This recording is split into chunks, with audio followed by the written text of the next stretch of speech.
So we're good.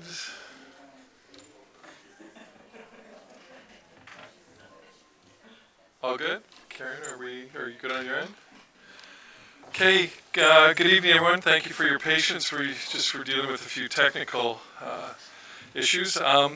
Village of Anmore would like to open our meeting by recognizing the many Indigenous people of our area, including the following First Nations with communities that are located in the region that we now know as Metro Vancouver: Musqueam, Squamish, Tsleil-Waututh, and Coquitlam. Further, we would like to honor the important place in history occupied by many of the territorial keepers of these lands and waters around us since time immemorial. So I'd like to call the meeting to order. Approval of the agenda. That the agenda be approved as circulated. Someone to move that? Moved, seconded. Any discussion? See none. All those in favor? Carried unanimously. Before we move on to public input, I just wanted to say a few comments. As noted on tonight's agenda, there is a letter from Icona about its Anmore South property that was sent to the village. Council knows the importance of this topic for our community, so I felt that it was important to provide some context around the letter before we get started. First, this is a letter of intent. It is not a development proposal. Secondly, as with any property owners within the village of Anmore, we are obligated to accept any and all complete applications from property owners, which then commences our due diligence process. Whatever may come forward, Council has committed several months ago to a full financial analysis of 3 different development scenarios, which we are looking forward to bringing forth to an upcoming Council meeting. We then plan on facilitating a workshop for the community to examine the financial analysis based on these 3 models and have further discussions. At this point, this is all we have received, and therefore there is nothing for Council to comment further on. So I'll now open it up to public input. Public is permitted to provide comments to Council on any item shown on this meeting agenda. A 2-minute time limit applies to speakers.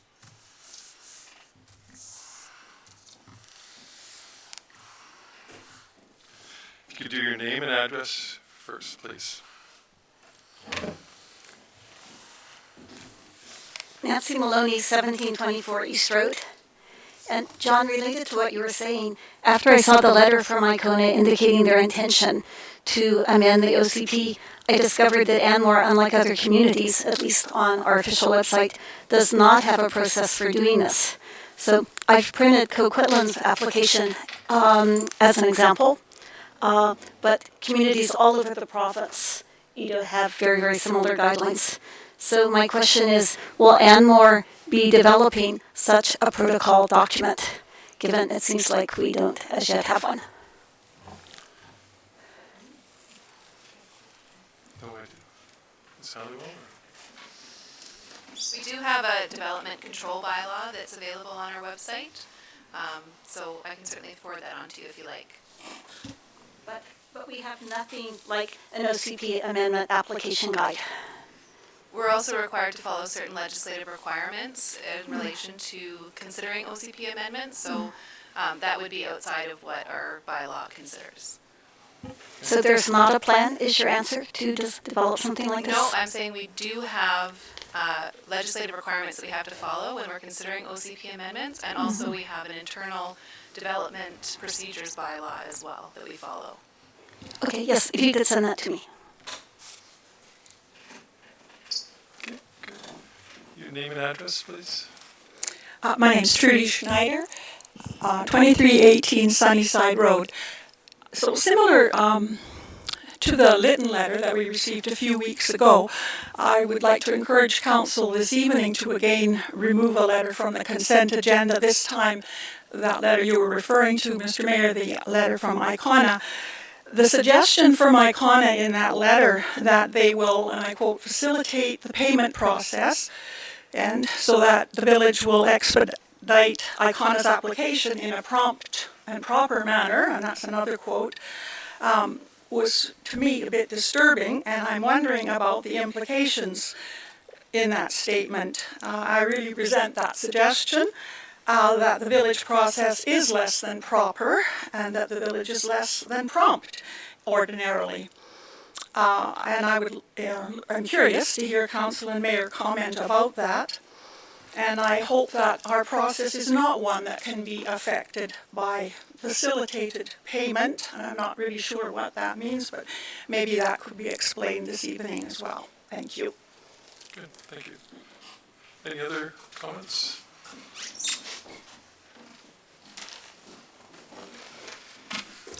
Linda Weinberg, 2923 Sunnyside Road. I'd like to comment on this Icona notice of application to amend the official community plan. Now, I've been accused of writing misleading information, but nothing I have written is as misleading as this notice of application. It begins with hyperbole, moves to speed, then to a threat, and finishes with a carrot. The statement that this consultation is the most comprehensive and longest engagement by any community is an exaggeration at best and includes the Gillick and Burrard Commons consultations, which were entirely separate. The need for speed. A declaration that this will be a new era for Anmore presumes that current residents want a new era, even though it will contradict the reasons that this village exists. It is clear that Icona does not want to wait for an election or a referendum where all of the residents would have a say. They also suggest a speeding up of approval process that would give residents even less time to comment on the proposals. The threat. Icona suggests that changes in community contributions would be less using development charges that might be applied in the future. And finally, the carrot. Icona promises to pay the development costs up front. And it's not really a carrot, since they're simply paying early what they would pay later. I believe that we are waiting for road and other studies that should give us some real information about the effects of becoming urban, because that is what Icona wants to deliver. For all of the above reasons, and the fact that Anmore was established as a rural village to be different from its neighbors, I am opposed to this application. Anybody else? Public input? Bless you. Okay, we'll now move on to delegations. We have a delegation from BC Social Procurement Initiative. Mr. LePage, welcome.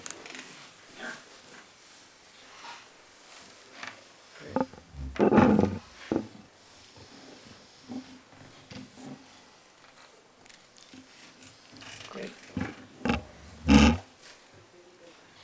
Really big. First of all, I want to thank all of you, and Mr. Mayor, thank you for indulging us for a few more minutes beyond the 2 minutes in our request. I appreciate that. Basically, I just want to take a few minutes and introduce you to the idea of social procurement, and then answer a couple questions about what is the BC Social Procurement Initiative. So when we think about social procurement, we're basically talking about the money that is already being spent and how can we leverage that to get greater return for the community. So traditionally the model for spending money is about always getting the lowest price. And then about 30 or 40 years ago we realized we really needed to care about the environment. So we started to make sure when we bought things that we also had an environmental consideration. Over the last 15 or 20 years, there's now the realization that the money we're spending can still get us the best price, get us the quality that we need in our products and services, protect the environment, but also create community value. So when we think about that, we think about the same products and services, still the same competitive process of getting bids and putting all that together, but adding a social value to look at what is it that this purchase can do to help the community meet its goals and objectives. So rather than just an economic transaction of the buyer and the seller, we actually start to create community value. Because every purchase has an impact, has a multiplier effect, has an economic, an environmental, cultural, and social impact. So rather than not controlling that or letting it be unintentional, this is creating the intentional local economic impact, the ability to keep the money in the community and have the spending support the community goals. So when we think about, rather than economic transaction, we actually think about creating community capital. So how can it help us achieve the things we're trying to do in the community? The money's going to be spent.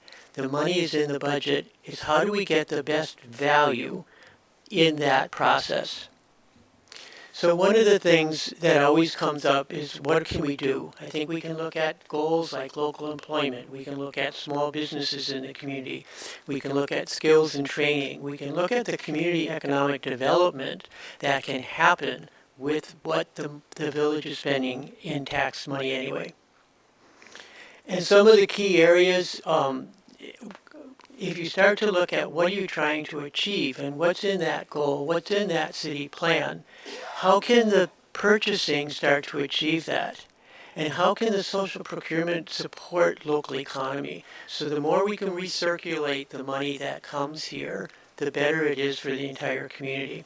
So it's really maximizing the value for the taxpayers, as the money is not just about, the budget is not just what we collect, but how do we get the best value when we spend it? So we're not looking at the budget only as income, we're looking at what's the value creation as it's expended. So things like small business and local employment become really important as we do recovery. And it becomes a part of your toolbox in building community. There's two streams. One is through your goods and services, things that you buy every day, whether it's office supplies, furniture, landscaping, and also community benefits when there are things like developments and construction. So how can that also be ensuring that when there is construction or development that there's local impact and local value created? So there's a number of ways that this can be done. There's low threshold awards underneath your financial thresholds. How do we make those purchases directly and impactfully? Putting a social value criteria into every RFP, every RFX that goes out, asking that the company you're going to work with, what's the value they bring to this purchase? You can unbundle large contracts, you can do community benefit agreements, and you can also look at whoever you're going to be working with, what's their supply chain, how are they using the money that they're getting? There's always the question in government, is it legal to do it because of the trade agreements? And yes, it's legal, you cannot exclude anyone from bidding, but you can include a social value in every bid that you ask for. And does it cost more? There's no evidence that it does. In fact, we're finding now that projects are coming in at below price and greater value. We just talked to a very rural, remote community 2 weeks ago. They were over budget on a big water project, water filtration plant, and they asked the contractor, was the social value piece, was that part of the cost? And he said, no, actually that was a saving, because you asked us to work with local youth and local indigenous community and do some local training. Those local apprenticeships actually kept the price down.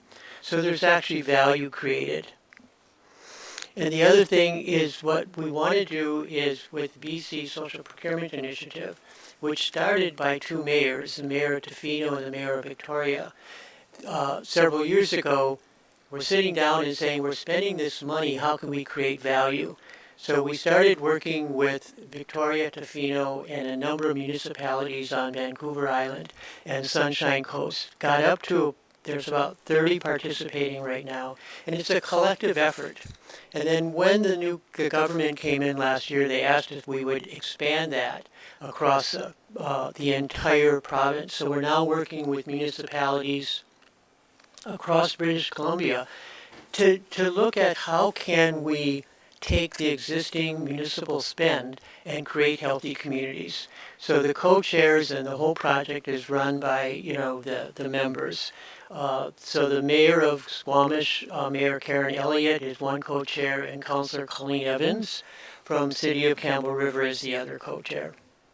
And so the whole project is governed by the steering committee, and the whole process, again, as I said, started in 2016 as a concept, and now in 2021 is going across the province. Some of the members include Seashell, Port Alberni, Village of Cumberland, so very tiny communities of a couple thousand people, as well as I think the largest one is the City of Victoria. and sort of starting to think about some of the impact. We've watched communities put social value into their procurement, and we're now starting to see the value creation in terms of the spend and the value that is coming back to communities. So what we are inviting you to do is join this movement across the province. There's 4 of us partners who are kind of contracted by the membership to provide the services, everything from how do you design a new policy to include social value, all the way through to you're doing an RFX, advice on that, advice on how to create social value in the RFPs. The member journey is really about working with you to look at what you're already buying and how we can create greater value. Supporting your staff as they start to put out RFX documents on how that can include a social value. How can the existing procurement policy be amended to create greater value for the community?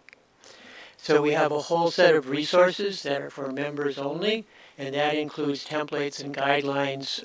The communities are sharing best practices. There's a community of practice among all the municipalities every 2 months, and there's a whole resource center that's available to council and staff.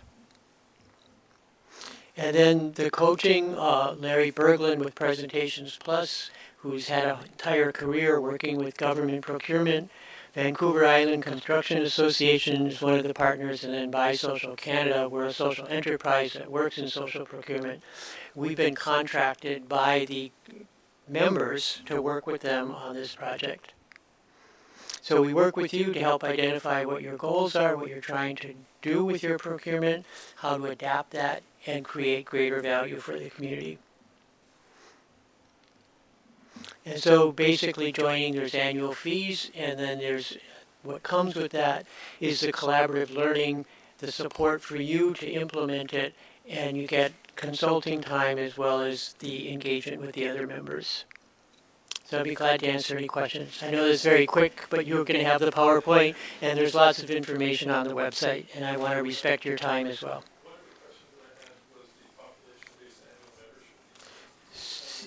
Yeah, about $500 for Anmore.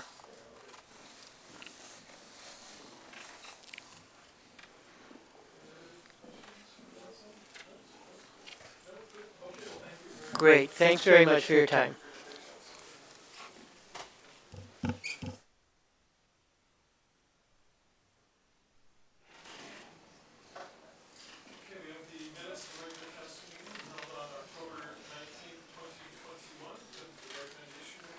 The minutes of the regular council meeting held on October 19th, 2021 be adopted as circulated.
So I fully plan to give anything that comes before me, fair consideration and respect to everybody in the village, not just the people that are against it, but the people that are undecided and the people that are for it. And I will take the time that I need as a councillor to make a good decision. And I can only vote with my vote. So that's what I plan to do. Good. Any other questions or comments? Seeing none, I'll call the question. All those in favor? Opposed, carried unanimously. We'll now move on to legislative reports. 9A zoning bylaw amendment number 651-2021, infill development. A report dated October 27th, 2021 from Mr. Boyd, Manager of Development Services. Mr. Boyd. I recuse myself on this question because my son has already submitted. Yep. Please do. Hold on a sec, Mr. Boyd. We'll let you know when you can come back. Don't lock the door. Don't look. Mr. Boyd. Okay, I'd like to congratulate myself, turn on my mic for the first time at asking. Okay, thank you, Your Worship. So we're bringing back a report regarding infill development, regarding 4 applications that we currently have on the table. So the background is the Council provided the first reading of the zoning bylaw amendment, 651-2021, at the September 14th, 2021 regular Council meeting, and referred the amendment to the Advisory Planning Committee, also known as the APC, for comment, and the initial report is included as attachment 2. So I was at the APC committee, answered a number of questions at the committee. It was a really good discussion, probably took about an hour or so, I believe, off the top of my head, for the conversation. Went back and forth, and in summary, the APC was supportive of the zoning bylaw amendment, including all 4 of the infill applications. The APC recommended the council proceed with the rezoning of the properties.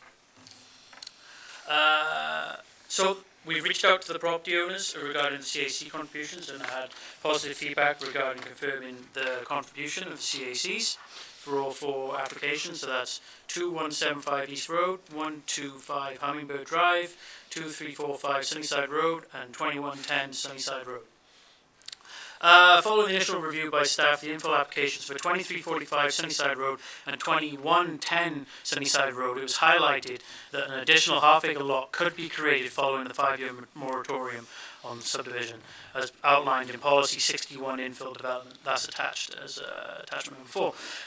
To ensure Council's policy is upheld, it could be an option to provide a restrictive covenant on title on the existing property. This would only be a relevant step for the lots that are between 1.5 acres and 2.04 acres. So following on from that, I don't know if there's any questions or clarifications required.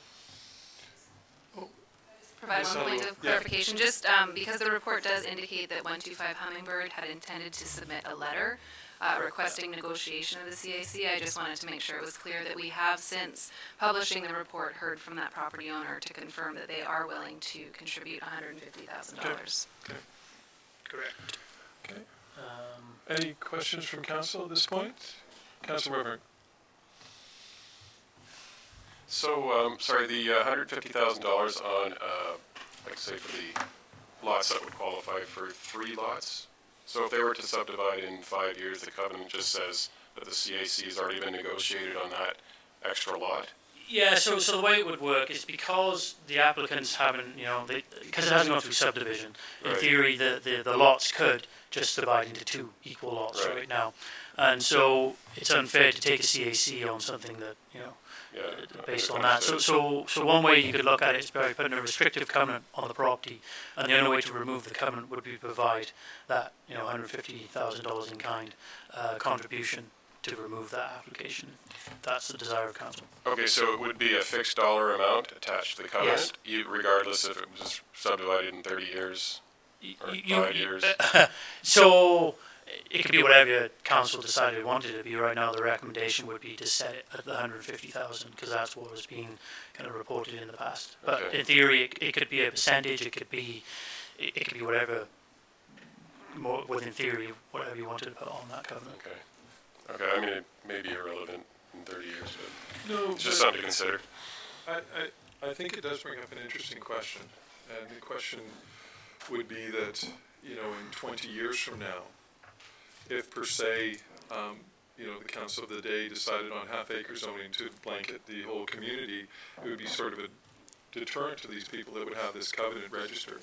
So I think that we could add some verbiage to it to say, as it stands right now, at this current time, or whatever value is set down the road, because there had been even some conversations that we had over the last few years that the infill was that dollar amount was calibrated 5 years ago? Yeah, roughly. Yeah. Yeah. Yeah, and in the actual policy, of infill that was done by J.P. Rollo, it actually had a suggestion that it should be reviewed every so often and stuff like that, so. Yeah, so that was something we'd be working with our solicitor with to make sure we drafted a covenant that's obviously legal Yeah. and something that gives us flexibility. It was also in the... It reflects the council of the day.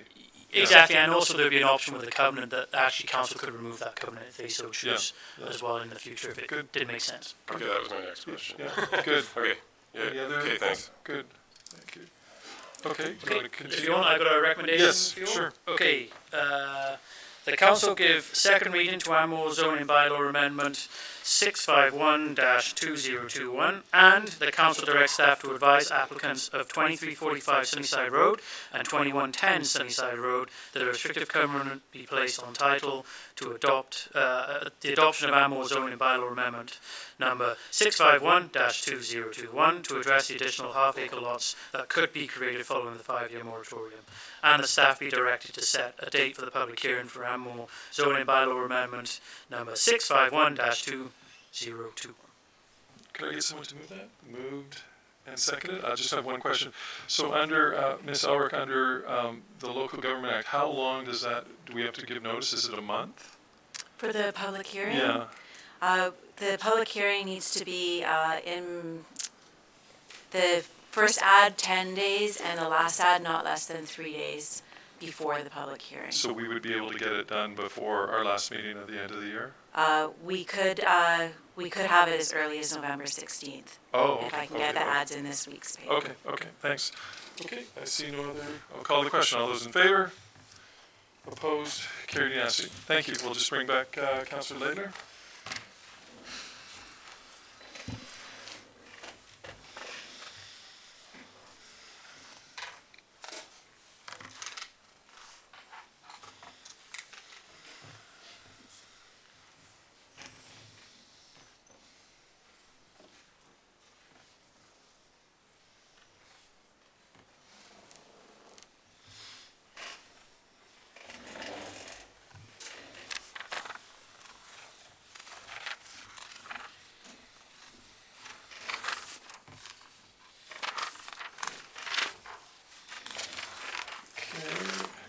Okay, we'll now move on to 9B, Anmore Procedure Bylaw, Electronic Means, report dated October 29, 2021, from Ms. Elrick, Manager of Corporate Services. Ms. Elrick. Thank you. So earlier this month, staff brought forward a report for council's consideration on whether this council wanted to proceed with the ability to hold electronic meetings. And this was based on the new legislation that came forward at the end of September, outlining rules around which council could consider holding electronic meetings. So at that time, council did direct staff to come back with a bylaw amendment to be able to hold electronic meetings of regular council or special council meetings in emergency circumstances. So before you tonight on included in the agenda is the bylaw on page 66. And the recommendation would be that council give first, second, and third readings to Anmore Procedure Bylaw Amendment Bylaw 653-2021. And I'd be happy to answer any questions. Could I get someone to move that? Moved, seconded, any discussion?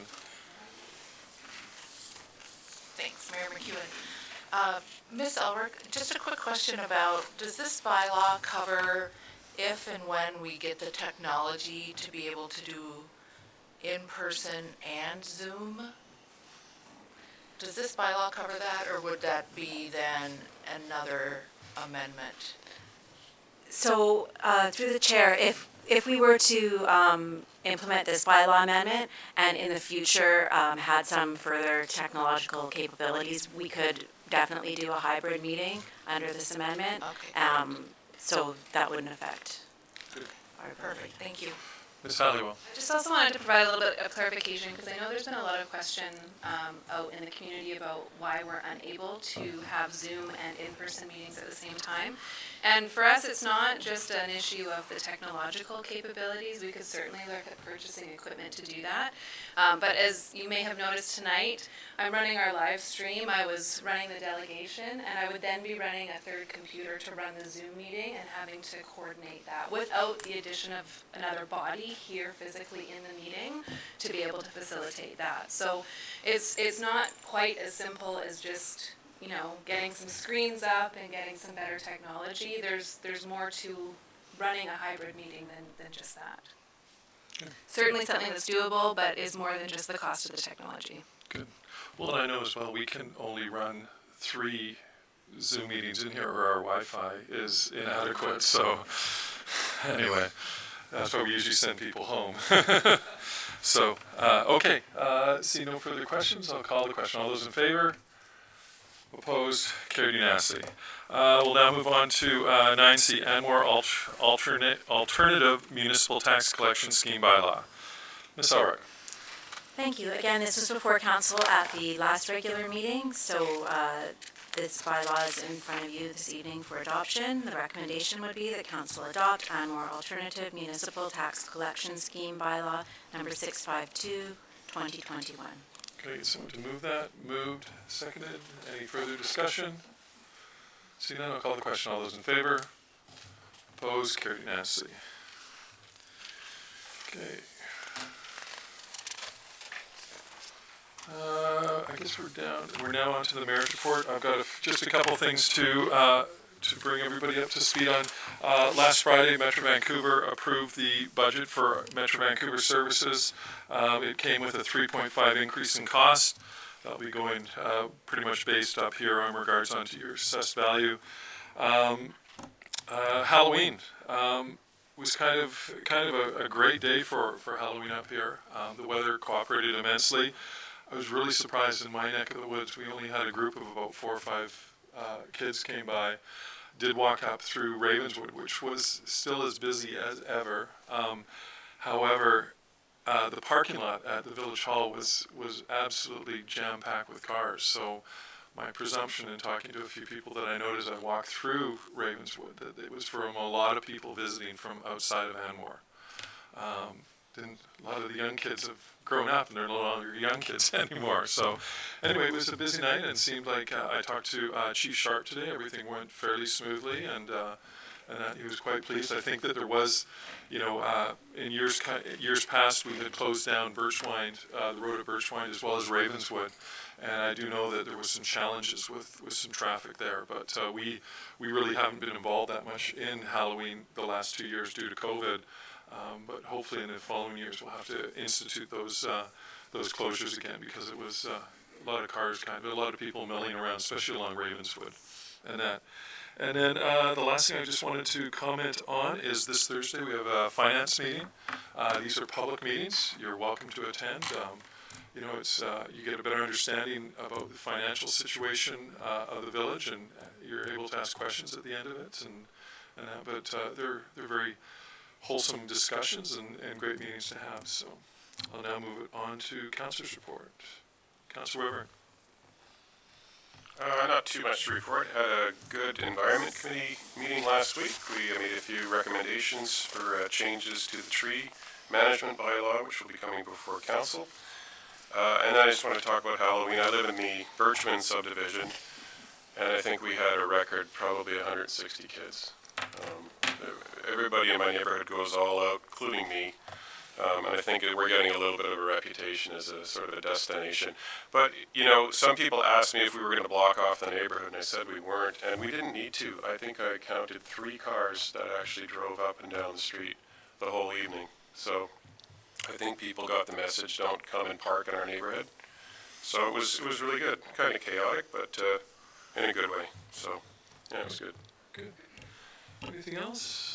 No? Okay, move on to our Chief Administrative Officer's report. Thank you. Just a couple of updates. You may have seen that the lights are starting to go up in Spirit Park for the holidays, so we have been out and purchased the additional lights as per council's direction at the last meeting.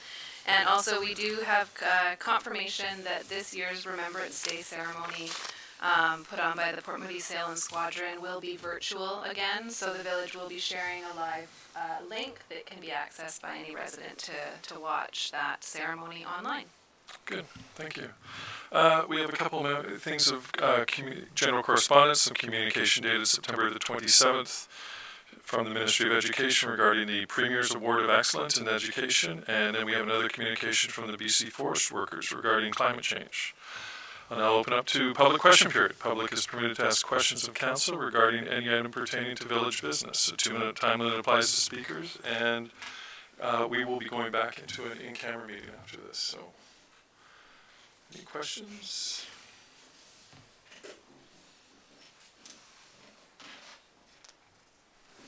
Thank you. Jody Cook, 1660 East Road.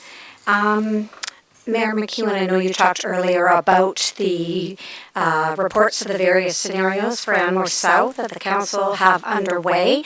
At the last meeting, I believe you said that it was getting close to wrapping up.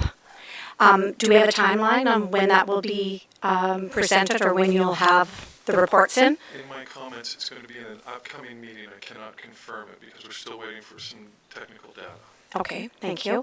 And on that point, if I understand, then once the reports come in, you will be putting out a public meeting, or I think you had said perhaps you were going to do 2 different, is that correct? I think we're going to propose to do some form of a workshop, and it won't be led by council, it'll be led by the authors of the report. Okay. I think I've said this before, and I feel quite strongly about it.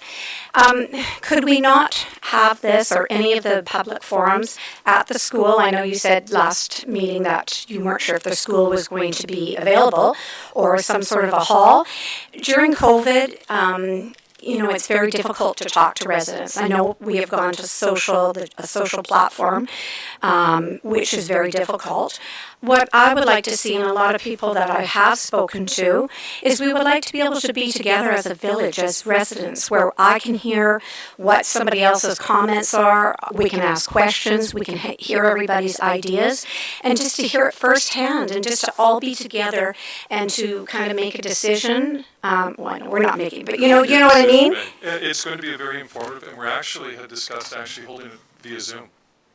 Okay, but can we not just get together as one group? I don't know at this point, but I think Zoom would be a great alternate because we'd be able to have 100, 200 people, and people would be able to ask questions from their living room, so to speak. But has it not opened up, though, with being able to, sorry, I've lost my voice because I've been working at the haunted house, so you have to excuse me. So that's what we were doing on Halloween night. We have limitations with the school in regards to what their capacity issues are, so we're looking into that. Can we look into that, though? Would that be something? We are looking into all things, but one of the thoughts that we would get better engagement and it would be a much more relaxed thing is via Zoom meeting. So. Okay, thank you. Thank you. Any other public questions?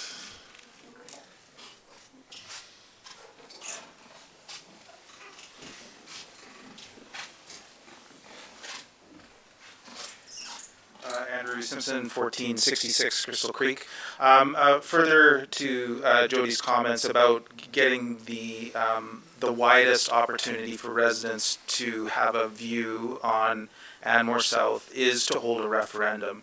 And I have been asking for some further details and timing on this. I think the key issue here is we haven't heard back from council. Do you have a question, Mr. Simpson? Yes. Okay. When are you going to specify a referendum for this particular decision? Is that that is a question. Okay, well, we don't even have a proposal in front of us for anything to vote on, so I'm sorry. Well, until we get that.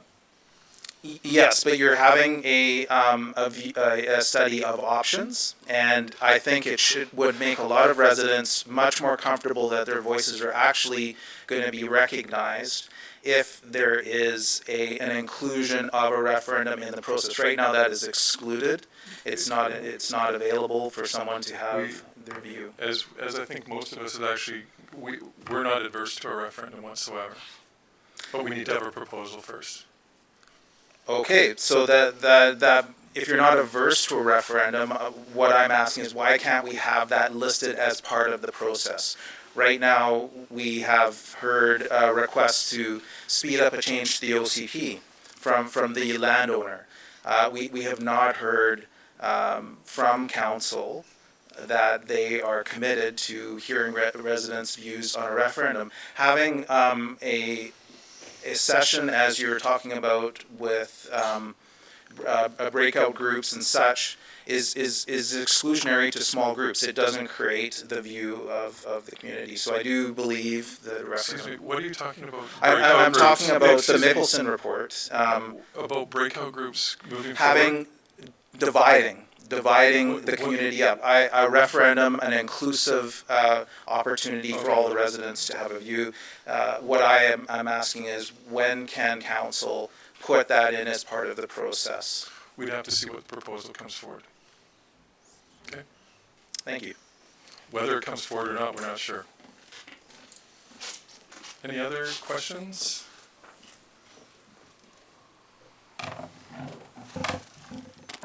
Nancy Maloney, 1724 East Road. Okay, well, this was not mentioned in Councillor Lalo's report at the last council meeting, but the problem at safety at crosswalks was a topic of the last public safety committee meeting which I had attended. So prior to my question, I want to give a recent example of this problem. So last Thursday, shortly after 3 p.m. on East Road in the school zone, where that crosswalk is near Anmore Green, the lights began flashing, activated by two young boys who wanted to cross the street.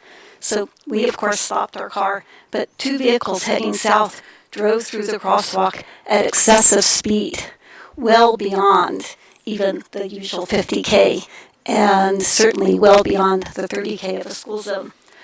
Fortunately, these two cute little boys had been taught to not enter the crosswalk until cars had stopped in both directions. Otherwise, we would be talking about two dead children. Like, this is a very serious matter. And so I want council to look into this issue of excessive speeding on our roads, not honoring crosswalks. At the Public Safety Committee meeting, there had been a letter from a resident about the crosswalk at Alpine and Sunnyside, and that person was requesting that a street light be installed there because of the problem of cars not seeing people standing at the crosswalk. There's only a couple of crosswalks related to nearby to schools, like so the one on Sunnyside near Elementary and the one on East Road that has the flashing light component. And we acquired that one because of a person having been killed right at that crosswalk a few years ago. So anyway, I'm glad we're not talking about the death of two little children, but anyway, it was extremely upsetting to both Bruce and myself to think about how close we had come, to a very, very, very horrible situation. Well, thank you for bringing it to our attention. I know the other day when I drove through there, Officer Romer was up with his vehicle in that, monitoring that right below the stop sign. So I think it would be worthwhile to make another request just to keep. I know they've finally got those speed signs activated. The one on the Fort Moody side heading north. So. If I could maybe just add too, residents are always welcome to phone the Tri-Cities Speed Watch volunteer organization and make requests for them to come out in certain areas. We do regularly follow up with our RCMP when we hear concerns like you're raising and ask them to increase their patrols, which they do. Good. Any other questions?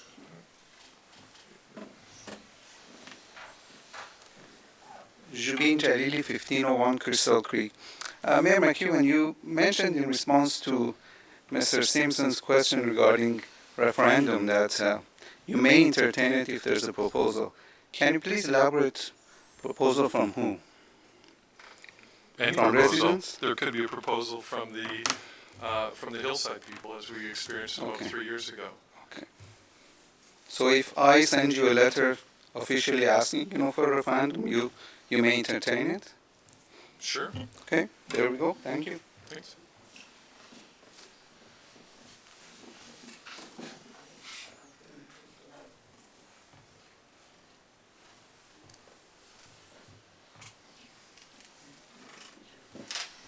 Cresswell, 1608 East Road.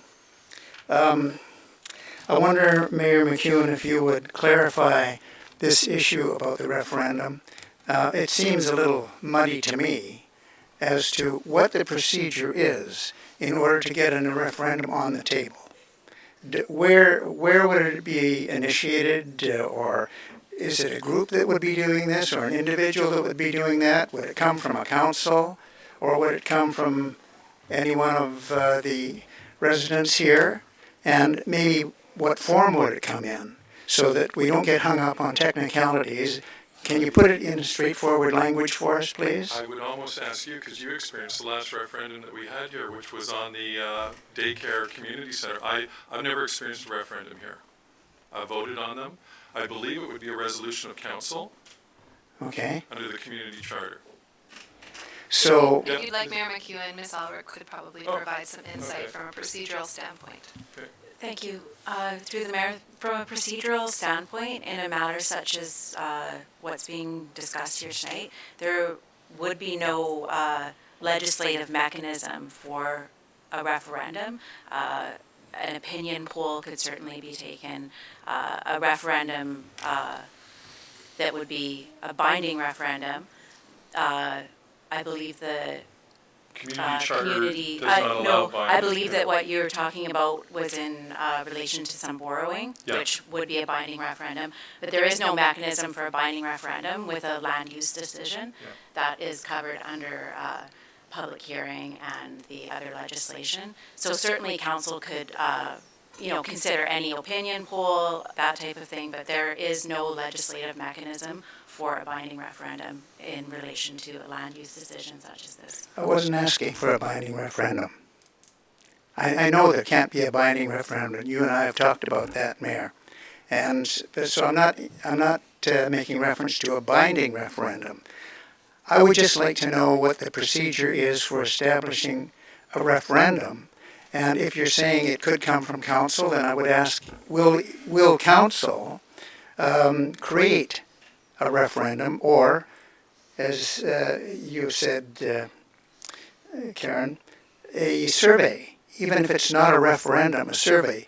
Could we count on council to present a survey to the entire community, or call it a referendum if that's what you like?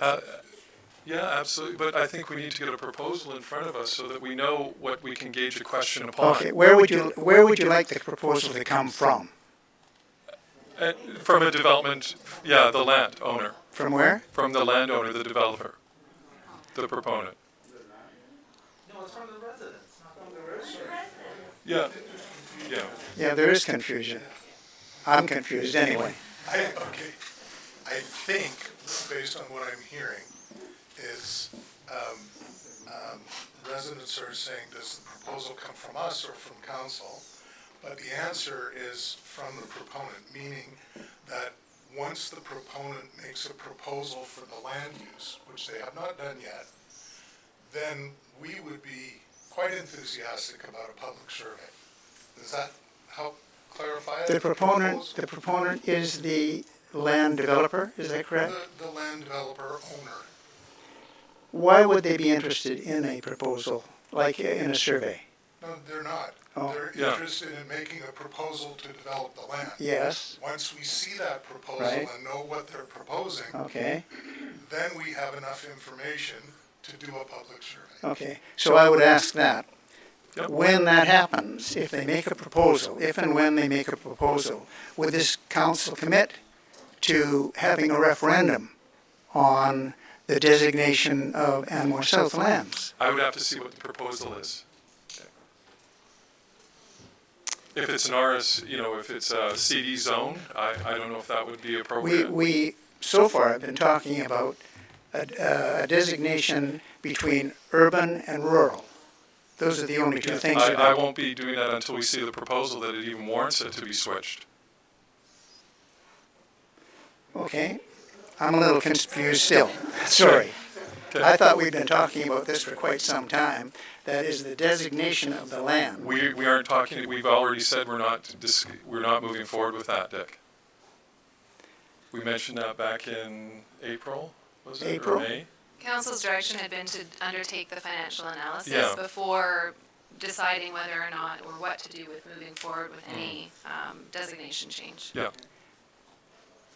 Okay, I'd like to ask a question, but I can't figure out what the question should be.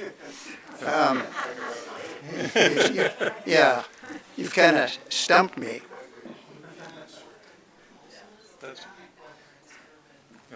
I'd like a commitment from council along the lines of whether or not we could agree to a proposal from, if it comes, to a proposal from Anmore South proponents to go in one direction or another.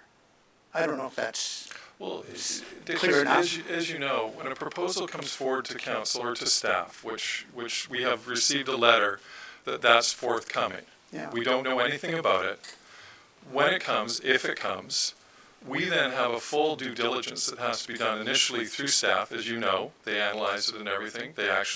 And then they would bring it to council and it would get first reading, which means that we are just going to simply accept it and start doing our due diligence. And part of that due diligence, if it means an OCP amendment, if it means anything, is a significant amount of public engagement, and that could encompass a referendum, an opinion poll, all those sorts of things.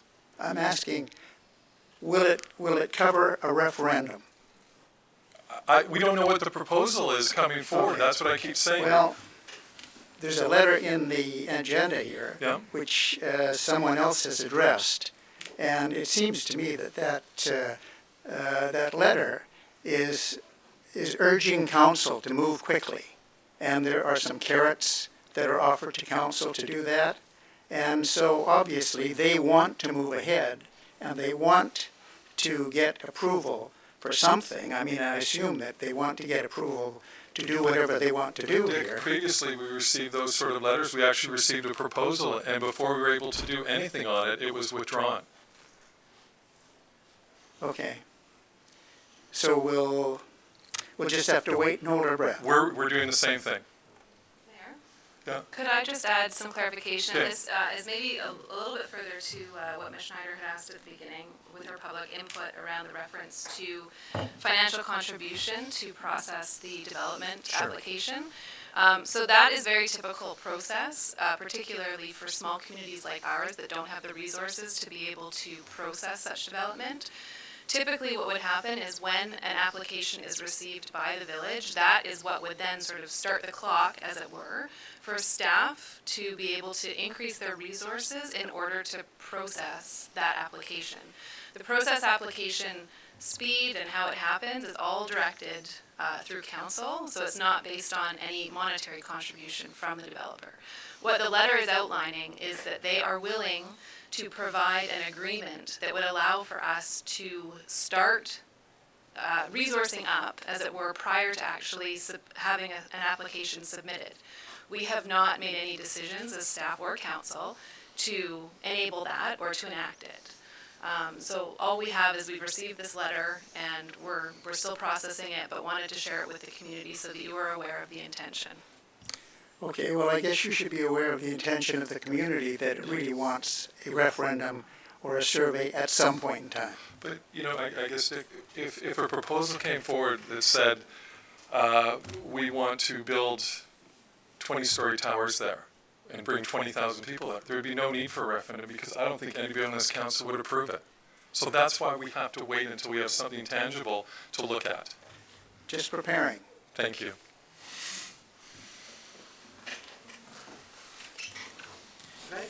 Just Andrew Simpson, 1466. I have somebody else that was wanting to come first, I believe. Okay, hold it. Yeah, first time. Yeah. Doug Richardson, 2305 East Road. I have to say that discussion back and forth really confused me. Council came forward with a proposal to change the designation from rural to urban. That was council made that proposal. You then did a survey. Because of the output of the survey, which was majority based on the line against it, you decided to do the financial reports. After that, you're going to have a decision, which included the OCP and everything else, to get it through before the 50% vote. As far as I know, that hasn't changed. But what I just heard is because Kona put a letter in, that's all off the table. Council is no longer going to consider urban and rural designation. They're going to wait for a proposal from the development. Is that true? What I said in my first comments was that this council was committed to doing a financial analysis that was part of that urban and rural designation possible change. Yes.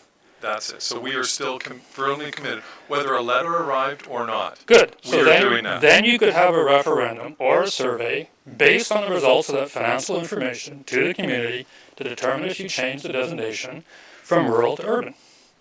Correct? Without any involvement from the proponent. Is that not true? Go ahead. I think, I mean, hypothetically, yes, that's true, but I think before we did a referendum just based on one study, we would have to make sure that the community understands the difference between a development application or a rezoning and a designation. They're two separate things. Yes, they are. And it's currently clear that it's not understood. In fact, the meetings that keep getting referred to relative to public engagement, it keeps getting bandied around the community that there was a majority against. Even that is not true. It's roughly 33% that was against, roughly the same amount that were for, and roughly the same amount that were undecided and wanted information. Excuse me. So we need to deal with accurate information. So far, that's not out there. I'm a fan of doing a public opinion poll, but not until the information is out so people can make informed decisions. Okay, I completely agree with that. Which is, but this entire thing started, and it was the speech of council, that because there was no proponent, there was no developer application, this was the time to do it, so we would control our own future. I think that's actually the title of the thing. And now what you're saying is that's not the case. We're kind of all delaying it for the rezoning or whatever that the proponent wants. So, no, actually, that's not true. So, to be honest, the conversation started, Mr. Richardson, when the province came in and told us that we had to go urban. When and that was all stemmed from the Anmore Green Estates, because they had to hook up to the sewer. They would take no other alternative. That's when our discussion happened about, are we missing something here? And we brought it out to the community. Okay. We have an urban area in our municipality right now. I'm fully aware of it, and it was voted on 100% support from Metro Vancouver. Right? Yep. So I don't, I've never even heard why, other than Councillor Trowbridge saying that you have great steed with Metro Vancouver, so we should go for the 50% now. I've never heard a reason why we would even consider it now versus then. We were told by the province, the Ministry of Health, that we had to hook up to sewer. And Metro Vancouver, I guess you haven't, I did an actual paper on this in the Anmore Times. I've read it all. That has nothing to do with the thing that came out this year by council about have Anmore your way, just kind of like, what is it, the burger guys, right? Hold the pickles, don't upset us, right? Have it your way. That had nothing to do with Anmore Green Estates. There was maybe some back history there, but that proposal had nothing to do with that. And I think what the people here are saying, why can't we just discuss that? And what I'm hearing now is the urban-rural discussion is now off the table until you figure out what Icona wants. And that's why it's so muddled. And then you bring in zoning and everything else, that muddles it even further. But you can have, right now, a survey or whatever you want, after you get the relevant information from the study that's being done, on whether rural or urban is what Anmore wants. And we can go back and actually and sort of go with the thing that you guys said, have it your way. Right? Thanks.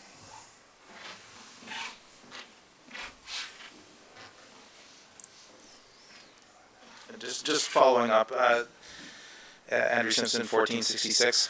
Further to Doug's comments, residents are concerned that the OCP will be changed. Right now, you have a strategic plan that has been widely rebuked to be in contradiction of our current OCP.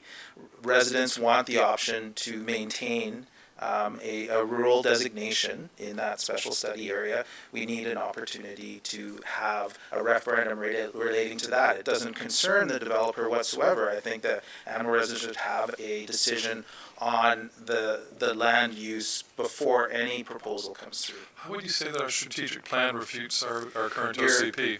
The strategic plan it wants sewers. It doesn't mention anything about sewer. Yes, it does. The one page view, the 2019 to 22 plan says we want sewer options for our communities. It's very much, in my view, contradiction to what we currently have as an OCP.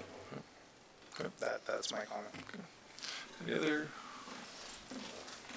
Jubin Jalili, 1501 Crystal Creek. Councillor Trowbridge, just a clarification. You mentioned that you gave some stats regarding the community engagement. If you read the executive summary that was issued as part of the minutes of the meeting, the executive summary reads, the majority of the people attended those community workshops were against change of designation. It says they were not in favor of moving ahead at this time. No problem, sir. I'll bring it next time, read it for you. We agreed with that. No problem. And the author of that report has actually, I'm struggling with my asthma, sorry. The author of that report has already posted, I believe, on our website an explanation of that. Julie, I'm looking at you. I'll bring what was issued, sir, next time, and we'll read it together. No, thanks. It's not a fight, sir. It's not factual. that was issued. Okay. If you would just read the website, she writes what it is. Yes. So, just in closing, Jody Cook, 1660 East Road. Bill and I have been here like over 30 years. So, we have seen it go from, well, Bill, before me, 800 residents to 2,200.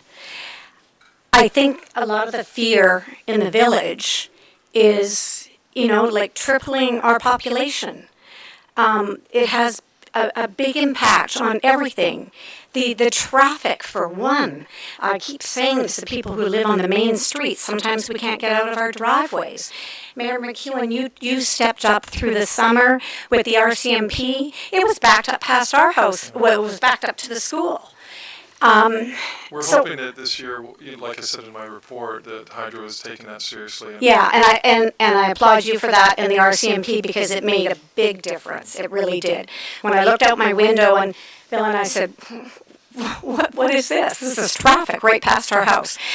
I think the thing here is that people are afraid. We're in a pandemic. Okay, and with the referendum, we don't need to have a proposal. We just need to know what the people want in order to bring it to you to make a decision, whether it be rural or urban. We don't need to have Icona bring forward a proposal. I think the problem with this is we have two roads in and out of Anmore. We are gridlocked at the best of times. I see that Port Moody is doing a traffic study. Okay? They are gridlocked. So I think all of these things together, I think we're looking down the road. I think we're going to have problems. And so we're all kind of thinking, why can we not just have a referendum or a survey and find out exactly what people want? And that's why I said, that I would like to have us all meet together. I would like to hear what you and you and you, what all of our neighbors, our residents have to say, not to hear it, say on a social platform, on Conversations Alternative or whatever. So I think that's the problem, is I think there's so many things being bantered around, and yes, maybe some of it is not correct, but I think people, it's fear. And I think that Right now, we don't need to have a proposal from Icona. I think we need to decide what we want to do. As residents, everybody has their say, has the right to have a vote, to have a say. And we could do that now after the financial studies come out. Thank you. Thank you. Okay, anything else? We're gonna, first time speaker. Paul Halliday, 1497 Crystal Creek. Can I just say tonight's meeting's probably been the best one I've been to, and I think it boils down to the fact that council aren't clock watching and waiting to bang a gong at 2 minutes. People have had that chance, they've been up here for 4 and 5 minutes. There's been great discussion back and forwards. It's made a huge difference. So could I ask, moving forward, certainly with what's going to be on the table, can that 2-minute rule for Anmore residents only be pulled out? Because I understand you don't want somebody rambling for half an hour. You know, this is the problem. It's supposed to be questions. They're supposed to be pertaining, and again, we're getting ahead of ourselves. When we have a proposal, I'm looking forward, as Jody said, open up the gym. Let's have a wholesome discussion.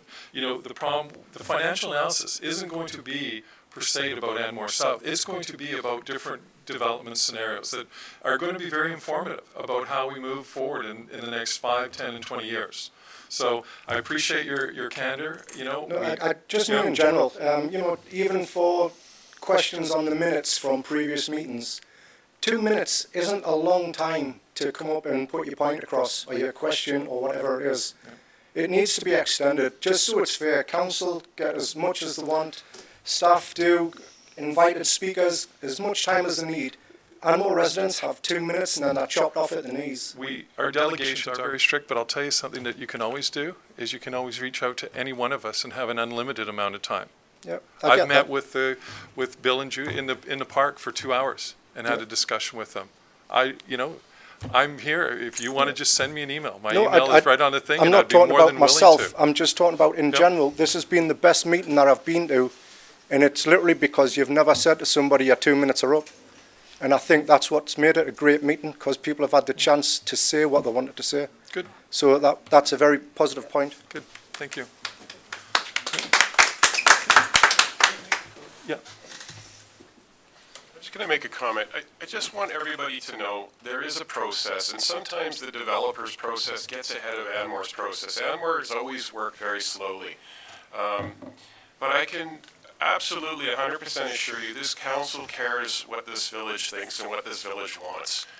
As I said before, we're committed to looking at all options. We have to think of everything. We have to think of financial sustainability. We have to think about affordable housing, all those things that make a complete community.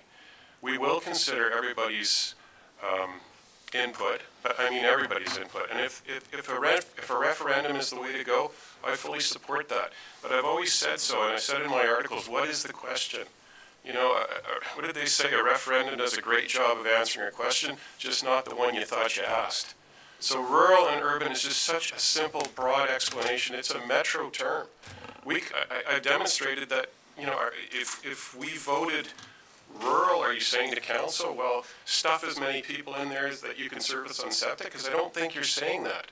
And if you're voting urban, I don't think you're giving us permission to put as many, towers in there. I think it's really important to look at what's actually going in there. That's more the important question.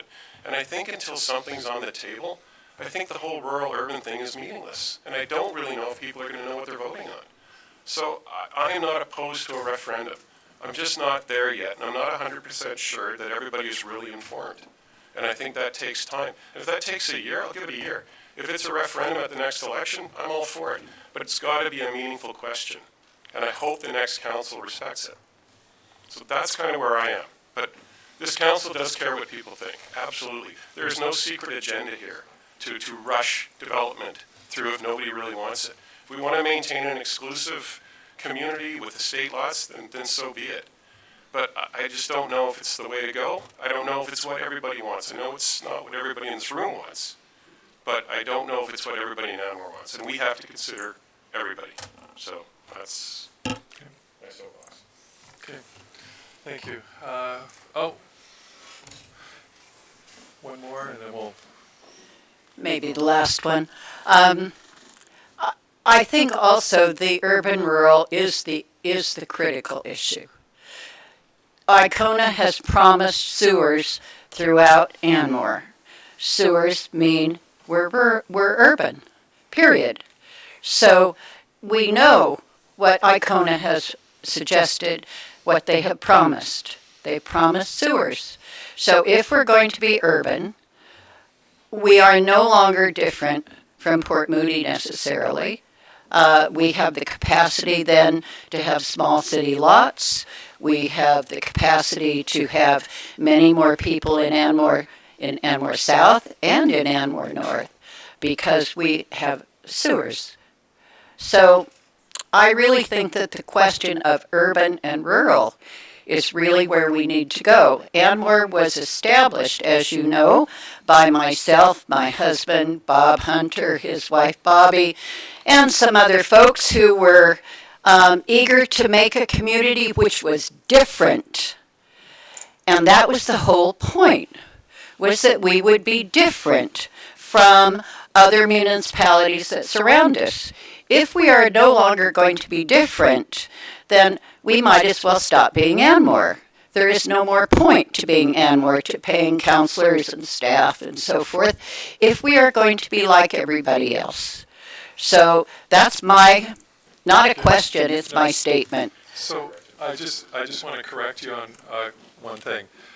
Lions Bay is an urban designation and it has no sewers, no water, and it also has no natural gas. So it does not define it. So anyway, sure. Icona's not putting sewer through all of Anmore. They're just going to service Anmore South. That's what they promised in their brochure. No, If you we're- read it, Bob, well- it says we are putting, yes, it says. Read it. Okay, but that doesn't mean council is going to go for that. Yeah. That's not the way I understand it. And once again, there's no proposal in front of us, so it's not official. Yeah. And Icona doesn't control the rest of Anmore. We control the rest of Anmore. And it doesn't have to be urban, and it won't be. Okay.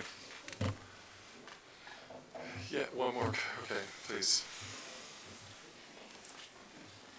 Sorry, Nancy Maloney, 1724 East Road. And I'm not sure if members of council are willing to answer this, but do members of council still believe that your mandate, independent of not having run on such a platform, is to do what members of council think is best for the community, not necessarily be representative of what the members of the community themselves want for the village? So do you represent what you think is best as a type of leadership, or should members of council be really representing what the residents desire for our community? I was elected mayor to represent the community. So, yeah, anyway. Could I get a motion to adjourn? Seconded, any discussion? All those in favor? Carried unanimously. Thank you, and thank you everyone for coming out, and thank you for the great dialogue.